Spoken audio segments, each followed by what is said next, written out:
David surveyed the small, dimly lit waiting room overhead. A few scattered magazines, mostly women's magazines, were strewn across a low table next to the chair where he sat. Soft classical music emanated from a speaker mounted on a shelf above his head. The melody played at a volume just loud enough to drown out the quiet murmur of voices filtering through the walls, but not so loud as to be distracting. Finally, the door opened and she walked in. Susan looked up at him and offered a weak, uncertain smile as their eyes met. As David turned his head to meet her gaze, he immediately averted his eyes, refusing to make eye contact. He didn't attempt to speak to her. Although there were 6 chairs in the room, Susan chose to sit in the one beside him. "Thank you for coming, David," she said, her voice soft. "I hope Dr. Marks can help us move forward." David didn't respond to her words. He remained silently in his chair, his gaze fixed on the floor. Susan could feel the coldness in his eyes, a clear indication that he didn't believe her. Just as she was about to apologize once again, the inner door to the next room opened, and a woman emerged, wiping her eyes with an embroidered handkerchief. Her head lowered. The woman hurried across the room and disappeared through the reception door. Moments later, a short, full-figured woman emerged from the same door. She walked toward them with short hair and an expressionless face that suggested she wore little, if any, makeup. Her brown jumper clung to her sagging breasts, failing to hide her bulging tummy. Her outdated green skirt reached her midcalf, and her plain, unremarkable brown flat shoes did little to disguise her short stature. In fact, they only emphasized it. "Mr. and Mrs. Stillwell?" she asked, half assuring, half questioning. She paused for a moment, then continued. "I'm Fran Marks. Thank you for coming today. Please, come into my office." Without waiting for a response, Dr. Marks turned and walked back toward her office. Susan followed her, and David reluctantly rose from his chair and followed his wife. Once they were seated, Dr. Marks, who had taken her place at a large table, placed her elbows on the surface and interlaced her fingers. "So, I understand that the court ordered you to consult with me because Susan's lawyer requested it after David filed for divorce. Have I summarized the situation correctly?" she asked, her gaze shifting from one to the other. David and Susan nodded almost in unison. Then, Susan stepped forward and blurted, "I hope you can convince David to withdraw the divorce and come back to me and the children." Dr. Marks nodded gracefully and turned her attention to David. "And you, David? Why are you here today?" David looked up at the doctor, his gaze tired. "I'm here because the judge said I had to be here." "I see," Dr. Marks said, tilting her head demurely. "Well, this is the first time we've met, and we'll be seeing each other here for another 11 sessions. Hopefully, we can resolve some of the issues between you and help you both move forward in harmony." David said nothing. He just continued to look at her with a completely blank stare, as if gazing right through her.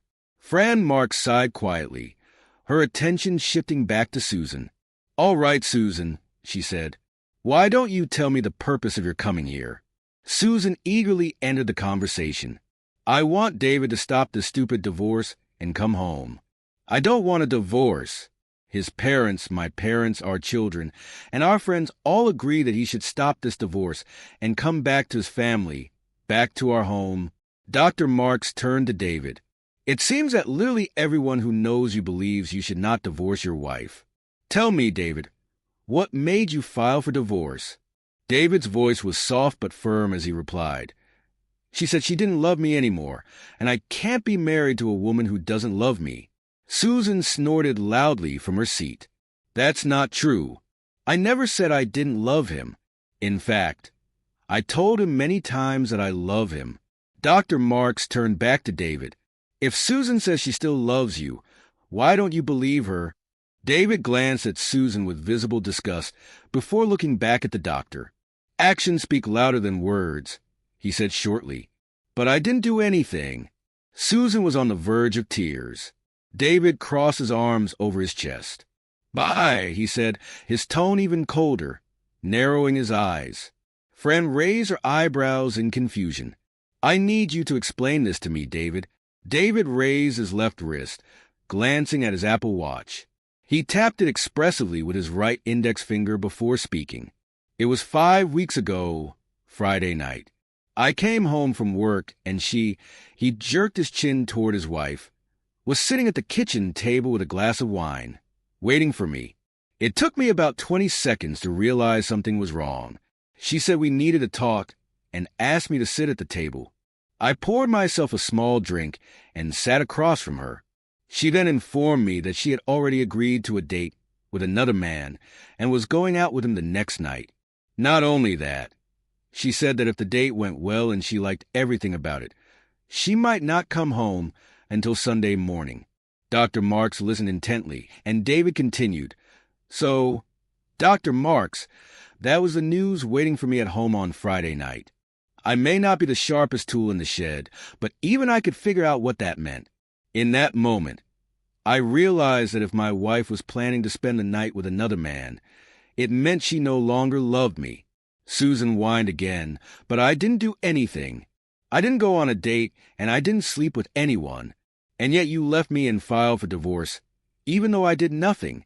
How many times do I have to say it?" Dr. Marks intervened. "Is that true, David? Susan says she didn't go on a date, and she didn't cheat on you. If that's true, why did you file for divorce?" David responded laconically, "Intent."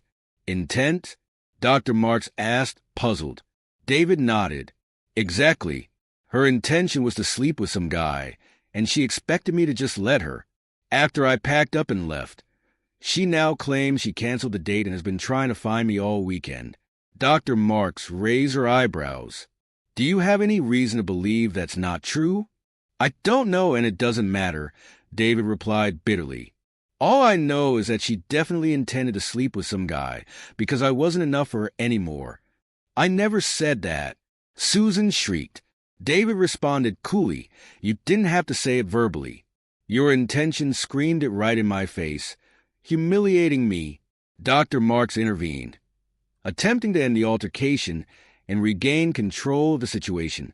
"David, I understand why Susan's offer upset you, but she really didn't go through with it. When she saw that you didn't approve, she turned down the date." "Certainly. Your wife deserves credit for that." David pressed his lips together and shook his head. "Seems to me that's like saying I deserve credit for not robbing the bank next door." He paused meaningfully, but it was evident that Dr. Marks still seemed confused. David pressed on to clarify. "Look, if I planned the robbery, prepared the getaway car, bought the mask, wrote an ultimatum note to the teller, and gave it to her, that shows my clear intention to rob the bank. Then, after reading the note, the teller simply says no, and I run out. But no matter how I look at it, I'm still guilty of attempted bank robbery." Dr. Marks leaned back in her chair, her frowning face reflecting understanding. She turned to Susan, then back to David, slowly shaking her head. "I've been doing this for 17 years and have heard similar arguments many times. Until now, each time, I've tried to defend a spouse who has backed away from their plans to cheat because, in the end, they remained faithful to the marriage. Now, I'm struggling to find flaws in your reasoning, David. But I'm not a lawyer. I know, though, that intent to rob a bank is a criminal offense in itself, even if you didn't manage to get a cent of the bank's money." David nodded in agreement, pleased that Dr. Marks finally understood why he had filed for divorce. "What's going on?" Susan asked worriedly, shifting her anxious gaze from her husband to the doctor. "What does a bank robbery have to do with our problem?" Fran raised her hand, addressing David. "Please explain this to her." Turning to Susan, David said, "Susan, you've taken the time to get to know your new mate better. You probably had lunch together a few times, maybe more than a few. You developed an interest in him, which eventually turned into a sexual interest. This interest led you to agree to go on a date with him. When you agreed to that date, you were fully aware of what his intentions were. You're an adult, and you know what's what. You were so sure of your new friend's intentions that you felt it necessary to tell me about the upcoming date, and that you would probably spend the night with him. By doing so, you confirmed your intention to follow through with those plans. David's voice grew firmer. In other words, you confirmed your intention to sleep with another man. The fact that you canceled the date after I objected doesn't change your original intention. If you love me the way I love you, there's no way you would have agreed to a date with another man. But you did. You agreed to it. And that means you can't love me the way I love you or loved you. I'm sorry, Susan, but I can't be married to someone who doesn't love me enough to stay away from men with similar intentions. Susan lowered her head, sobbing uncontrollably as David rose from his seat. Dr. Marks also stood, extending her hand to David. "Thank you for coming today," she said, her voice calm. "I will let the judge know that there's no need for additional sessions for you." Turning to the still sobbing Susan, Dr. Marks placed a hand on her shoulder. I guess I'll have to spend a little more time with your wife, though.